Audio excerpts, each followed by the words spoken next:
Gift Biz Unwrapped, episode 33. You don't have to have a camera. You don't have to ever touch a computer. You don't even have to be in front of a camera if you don't want to be. Hi, this is John Lee Dumas of Entrepreneur on Fire, and you're listening to Gift Biz Unwrapped, and now it's time to light it up. Welcome to Gift Biz Unwrapped, your source for industry-specific insights and advice to develop and grow your business. And now, here's your host, Sue Monheit. Hi there, I'm Sue, and welcome to the Gift Biz Unwrapped podcast. Whether you own a brick and mortar shop, sell online, or are just getting started, you'll discover new insight to gain traction and to grow your business. And today I am thrilled to have joining us Alfred of Desktop Wings Incorporated. Alfred has been a solopreneur for more than 30 years and has a particular interest in effective marketing strategies for very small businesses. He's a graduate of Harvard and has built his career on explaining complex concepts to people in ways that they can put to practical use. Alfred is a full-time professional speaker and writer and is author or co-author of more than a dozen books, including Power Marketing for Small Business, How You Can Boost Sales with Low-Cost Video. And that is one of the reasons why I wanted to have him on today, and we're going to get into a lot about that, so stay tuned. On the personal side, Alfred is a sailor and a musician playing mandolin in a bluegrass band. That sounds incredibly interesting. Welcome to the show, Alfred. Thank you so much, Sue. I'm glad to be here. Is there anything you'd like to add or expand on, particularly with the playing mandolin? Well, people who have known me for a long time, 10, 20 years, keep discovering new things about me. So it's always a challenge for me to write a bio. So do you always seed it with new things each time? Not always, but things slowly rise to the top depending on the situation. I acted on the same stage as Bill Hurt a long time ago. Yeah, like I said, there's all kinds of interesting things that I've managed to do over the years, and I've had a lot of fun doing them. Wonderful. And so I just have to know, do you have a lot of content left to reveal down the road? I don't put it all out at once. So we're going to have to keep following you so we can see as time goes on. Yeah, buy me a beer and I'll share a few of them. Oh, there you go. All right, well, that's easy enough. As our listeners know, we like to align the conversation around the life of your motivational candle. The light shines on you while you share your stories and experiences. And in this case, you're going to be sharing all about video and low-cost video at that. So, Alfred, are you ready to light it up? As the pilots say, I've kicked the tires and lit the fire, so let's go. All righty. So guess what? You are doing a gig with your mandolin in the bluegrass band, and the venue has candles all around. There's just one candle that catches your eye that you really like. What color is that candle? It's a sky blue candle. And what is it about sky blue?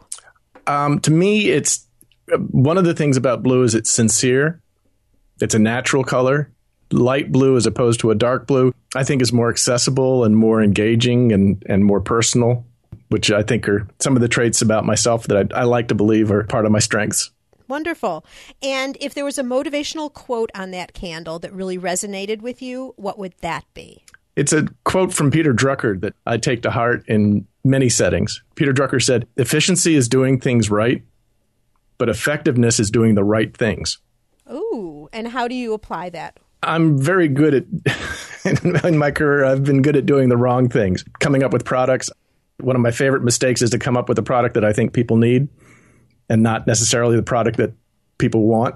Right. And, it's a problem that's common. A lot of people have it. And for me, it's an easy one for me to repeat. So I struggle with that. But I think that's part of what Drucker's message is. Just working harder on the wrong things isn't going to bring success. Right. If you work on the right things. Yeah, you can be as efficient as you want. But if you're being efficient at something that's not going to bring your result, what good is it in the first place? And it can feel like you're working hard, which can feel good, but you're not going to make progress until you sit down and answer the hard questions about, what's really important and what are the things that need to be done. Right, exactly. All right. You talk a lot about online video being the most powerful and cost-effective solution that someone can use. Why do you say that? I've been a solopreneur for 30 years. I'm a freelance writer and a speaker and book publisher. And so, I know what it is to wear all the hats and be making all the decisions and everything. So one of my starting premises is that small business owners really small business owners don't have time and they don't have money. They're pulled in all sorts of different directions and they're trying to make ends meet, and they have to make a lot of tough choices. And in many cases, marketing becomes the poor stepchild. Most people, especially I know in the crafts and gifts kind of field, people are drawn because they're creative. They want to make things that people love, and they get all kinds of satisfaction out of this. This is something I'm very familiar with. My wife is a potter. She's been a potter for 15, 20 years. And so, I've seen her business grow. But, very often you're putting all your efforts into the creation and the managing of the business, and marketing falls by the wayside. You put up a website, you maybe build a mailing list, but there's not a whole lot of focus and effort on it. You sort of do whatever you need to get it done and let it go at that. You get the basics done and then move on to something else and never really capture the power that marketing can bring. Exactly. And I get that because you don't have a lot of time or energy or money that you can focus on this. And one of the things I've discovered over time is that video is just remarkable in terms of how powerful it is and how effective it is and how little it costs in both time and money.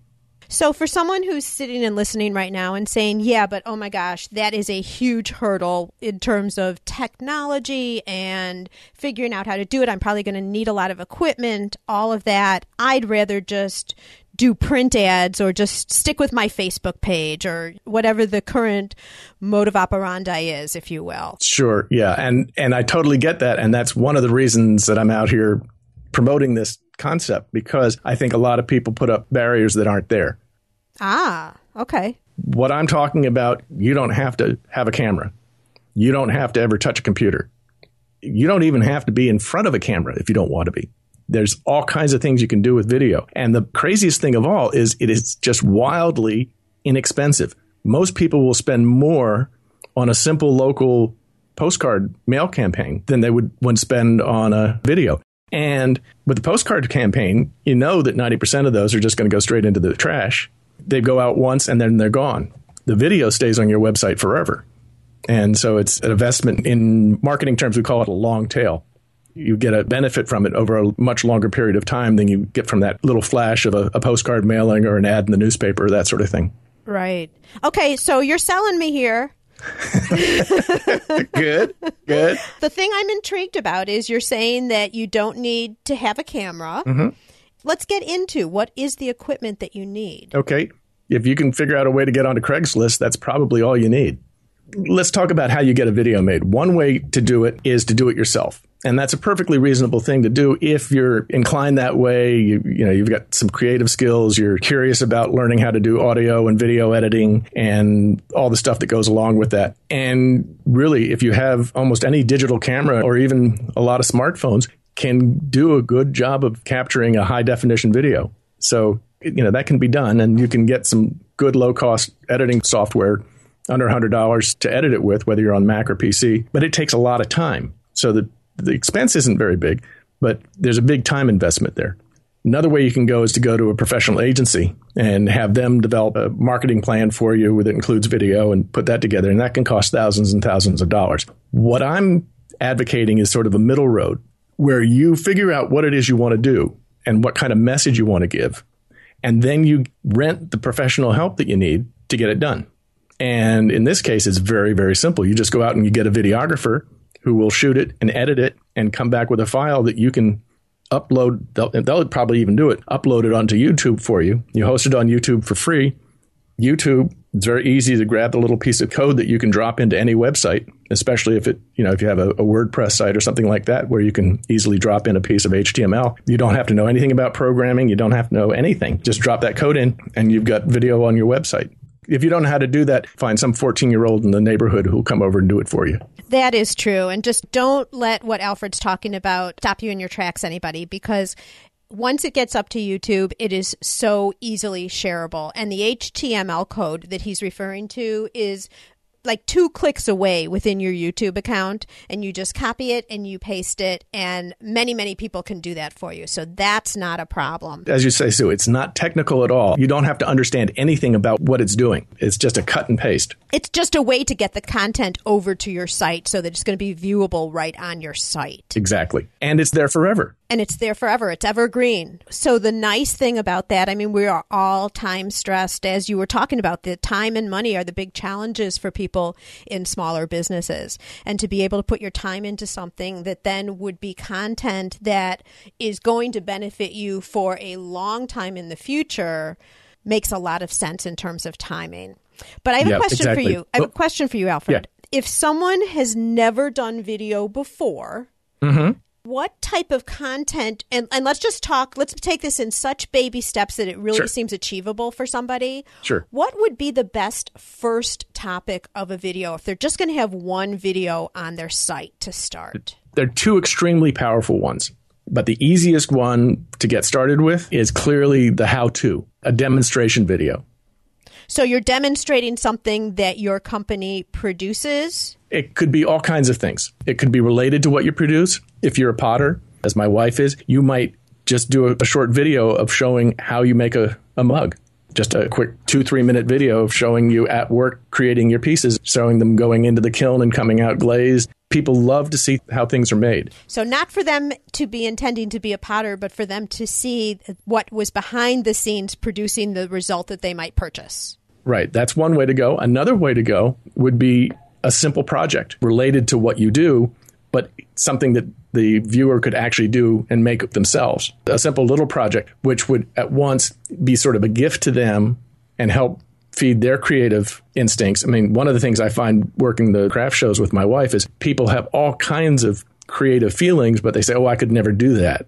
And so a video to show them something simple that they could do and feel good about is going to be a thing for you. And it also, if it relates to the kind of products you make, it helps them get a better appreciation of the skill and the creativity that goes into your company's products. Got it.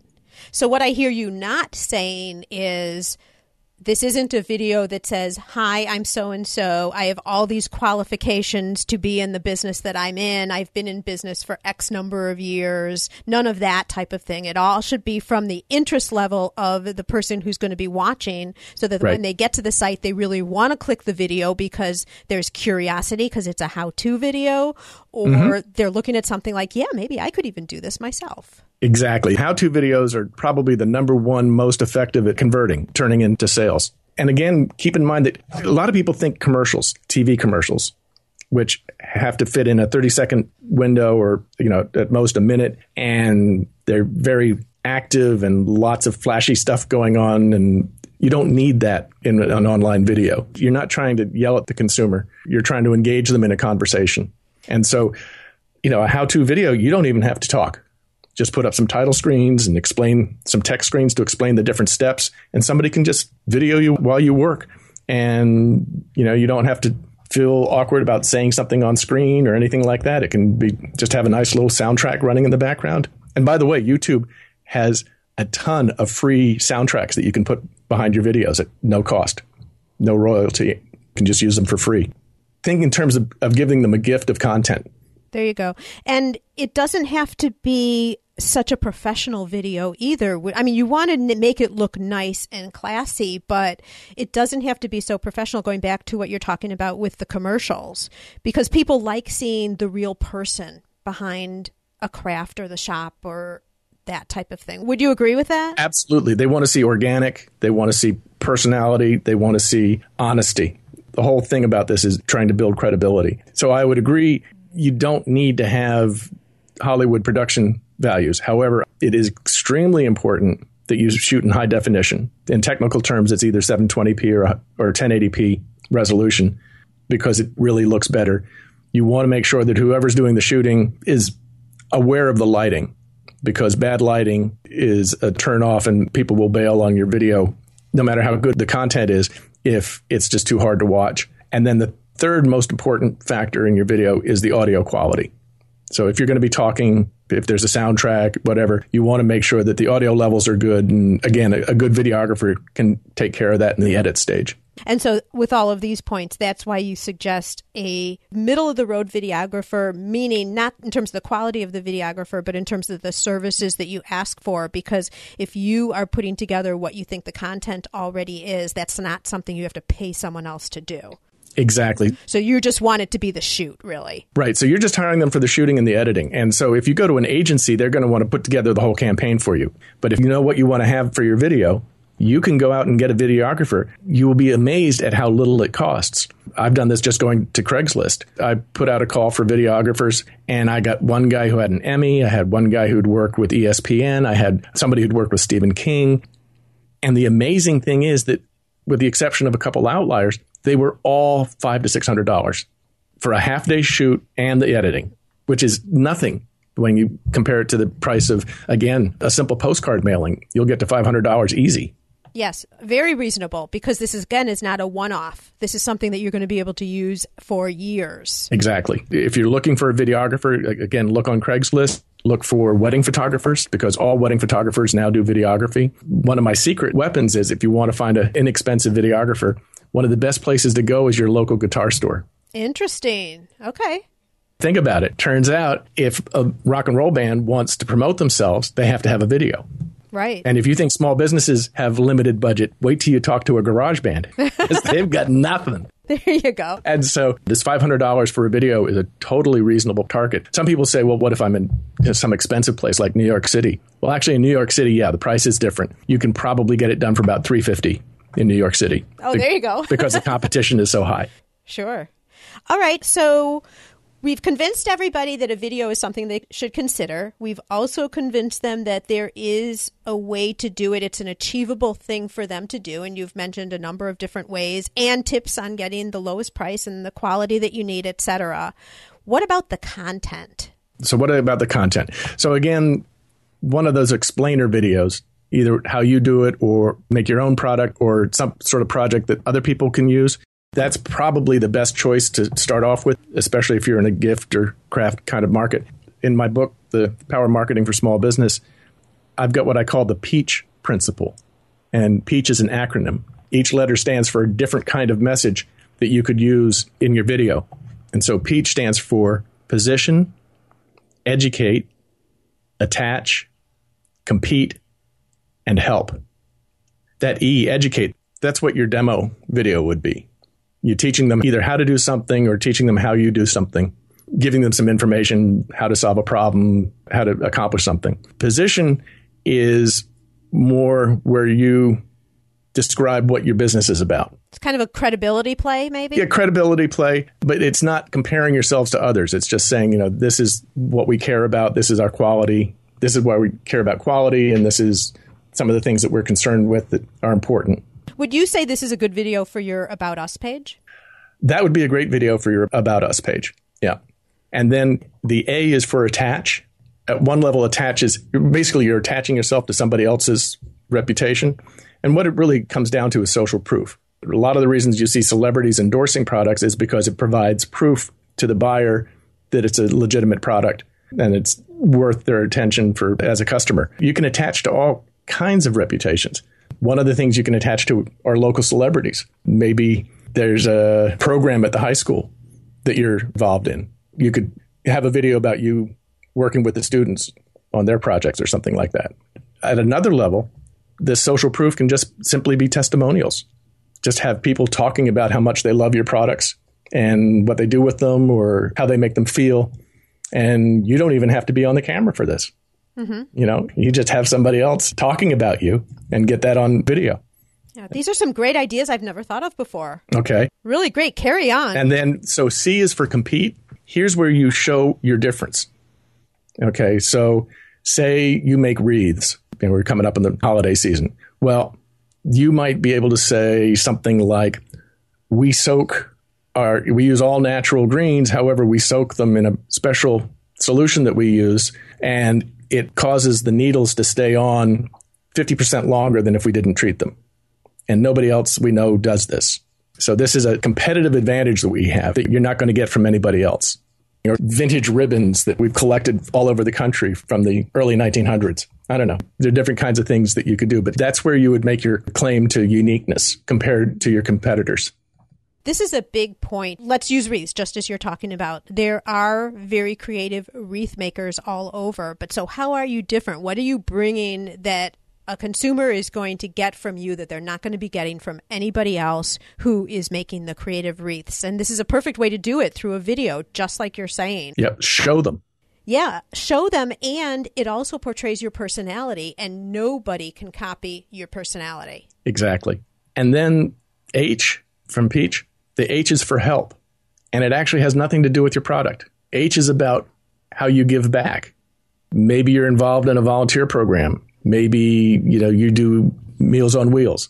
Maybe you go into senior centers and do craft projects with them. It's not about your product. It's about you and your business. It adds another dimension to it. It adds a level of credibility and realism. And also it shows that you're giving back. And that's something that people definitely relate to. So if you can show something that you're doing that's good in the community, that's a huge plus. And that's the kind of video that people really like to watch. Absolutely. So Gift Biz listeners, I want you guys to remember this acronym PEACH, P-E-A-C-H. Alfred calls it his PEACH principle.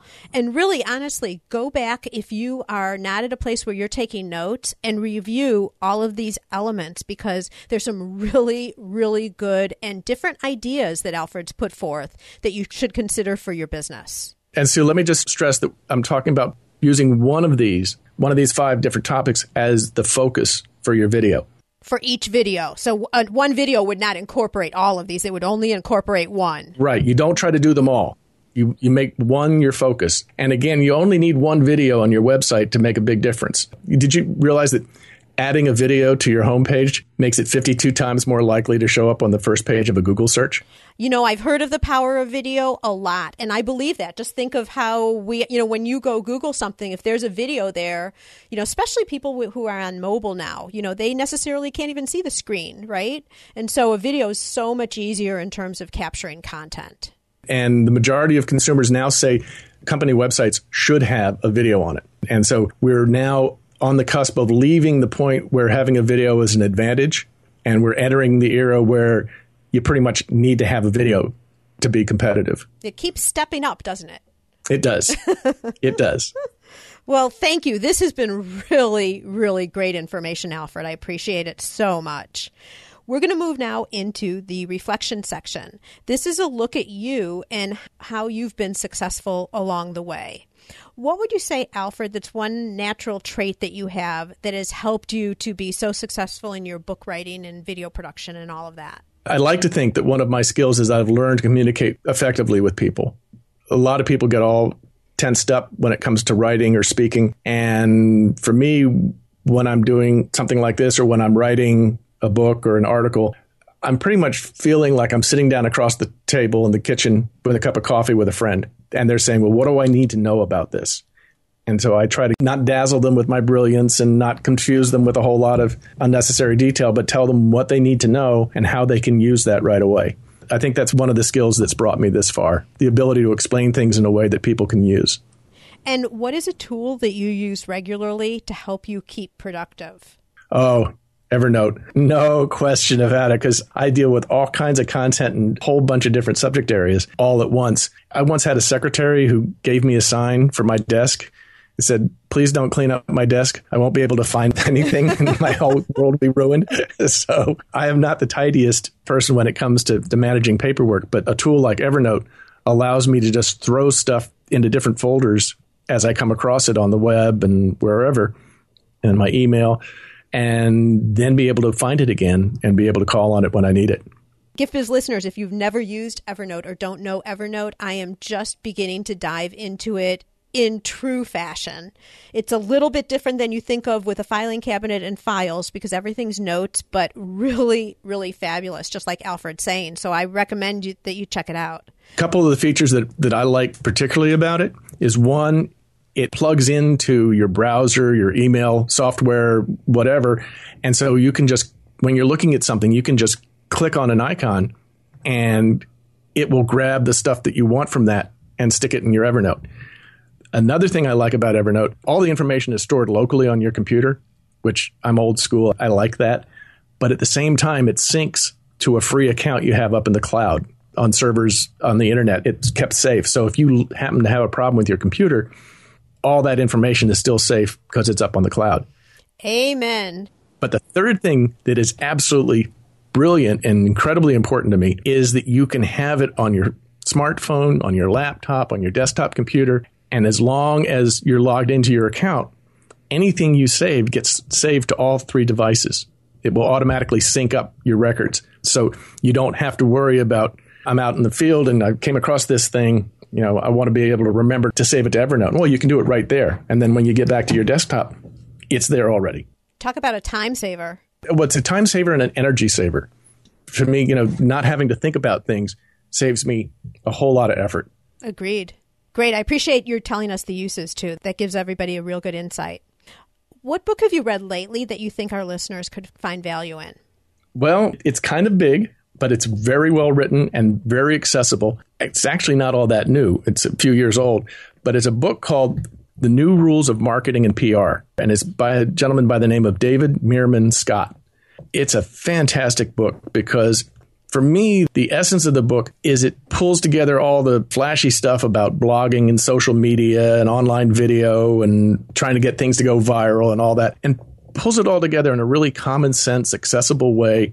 And what it did for me was it got me out of the old way of thinking about marketing and realizing the incredible potential of the internet and the digital tools that we have. Old marketing used to emphasize outgoing messages where you would try to interrupt the reader with a newspaper ad or a television commercial or whatever, and try to grab their attention. Today, the big focus on the internet is inbound marketing. When people have a question, they do a Google search and they're asking a question and they come to you looking for information. They're already asking, looking for the answer. This whole new way of doing things is responding to their question with content and engaging them in a conversation about what it is they're interested in, rather than you trying to interrupt what they're doing and try to get them interested in what you want them to do.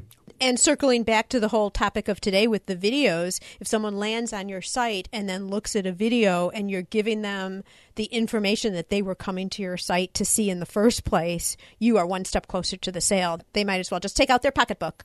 Exactly. And different studies show that adding video to your website causes visitors to be anywhere from 100 to 300% more likely to make a purchase.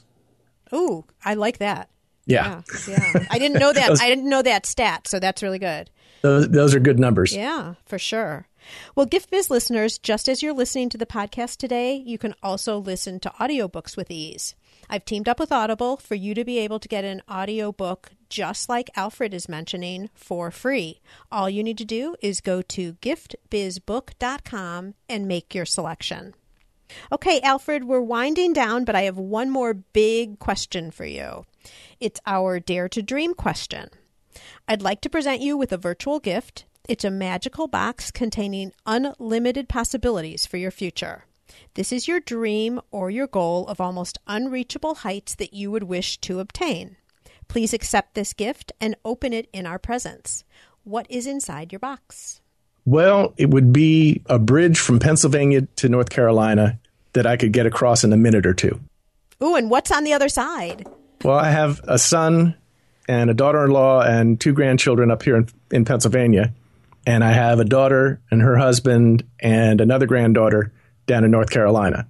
My current goal is to get my business to the point where traveling back and forth, there won't be any need to be concerned about making the decision. Just go whenever we feel like going from one place to the other. Now, a magic bridge that would shorten that trip would be lovely to have, but the main thing is I'm happy that I think I've got it under control, that I'll be able to work and make at least the back and forth part happen when we need it to. Well, we're all rooting for you to be able to do that as frequently as you can. Thank you. So, Alfred, how can our listeners get in touch with you if they would like to talk with you further? I have a website that covers some of these small business marketing issues. It's called thecenterforsmallbusiness.com. And you can reach me there. There's a link there, but you can also email me at apor@verizon.net, or you'll find me on Google or Twitter or Facebook, and I'm Alfred Poor everywhere. And as you all know, if you jump right over to giftbizunwrapped.com, you'll see Alfred's show notes page, and there I'll have all of the links, including the link to his book, Power Marketing for Small Business, How You Can Boost Sales with Low-Cost Video. And I'm sure that expands even further based on what we've talked about today, right, Alfred? Absolutely. Wonderful. Well, thank you so much for all of your really, really unique insight, things that I haven't heard before and ideas that I know our listeners can really use. I appreciate your taking the time, sharing all of your knowledge today, and may your candle always burn bright. Thank you. Learn how to work smarter while developing and growing your business. Download our guide called 25 Free Tools to Enhance Your Business and Life. It's our gift to you and available at giftbizunwrapped.com/tools. Thanks for listening, and be sure to join us for the next episode. Today's show is sponsored by the Ribbon Print Company. Looking for a new income source for your gift business? Customization is more popular now than ever. Brand your products with your logo, or print a Happy Birthday Jessica ribbon to add to a gift right at checkout. It's all done right in your shop or craft studio in seconds. Check out theribbonprintcompany.com for more information. After you listen to the show, if you like what you're hearing, make sure to jump over and subscribe to the show on iTunes. That way you'll automatically get the newest episodes when they go live. And thank you to those who have already left a rating and review. By subscribing, rating, and reviewing, you help to increase the visibility of Gift Biz Unwrapped. It's a great way to pay it forward, to help others with their entrepreneurial journey as well.